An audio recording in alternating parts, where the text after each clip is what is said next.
அடுத்த தலைவர்கள் நீங்க தான் அந்த டைலாகே மாத்துறாங்கன்னா அதுவும் ஒரு அரசியல். உள்ள போய் பாத்தீங்கன்னா உங்களுக்கு தெரியும் வேற லெவல் படம். படத்துல எல்லாமே இருக்கு, எமோஷன், சென்டிமெண்ட், லவ் எல்லாமே இருக்கு.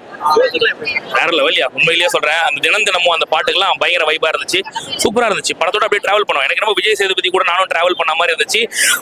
எல்லாருமே ரொம்ப முக்கியம் என்னன்னா அந்த 2.5 மணி நேரம் 3 மணி நேரம் நம்மள எந்த அளவுக்கு எங்கேஜிங்கா வச்சிருக்காங்க. எங்கேஜிங் தேவையில்லை, என்டர்டெய்னிங் தேவையில்லை, ஒரு உணர்ச்சி பொங்குச்சு பாத்தீங்களா, அதுதான் டைரக்டரோட ஒரு வெற்றின்னு சொல்லுவேன். நமக்குள்ள ஒரு பயங்கரமான ஒரு தாக்கத்தை கொடுத்துரும் இந்த படம். சூப்பரான படம்.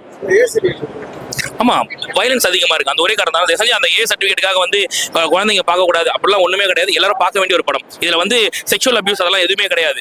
இதுல என்னென்ன கொடுமைகள் நடக்குது, இது வந்து ஒரு பீரியாடிக்கல் பிலிம் நினைச்சு எடுத்தாங்க. பீரியாடிக்கல் கிடையாது, இப்ப காலகட்டத்தில் நடக்கிற ஒரு கதையே எடுத்த மாதிரி தான் இருக்கு. காவல்துறை நல்லவங்க தான், உண்மையிலேயே. நீங்க சூரிய எடுத்துக்கோங்க, நீங்க காவல்துறை நல்லவங்க தான். அதை யாரும் இயக்குறாங்க, எதனால இயக்குறாங்க, அது பண்ணி இருக்க அரசியல், நமக்கு என்னென்ன செய்திகளை போட்டு நம்மளை டைவர்ட் பண்றாங்க எல்லாமே சொல்லியிருப்பாங்க.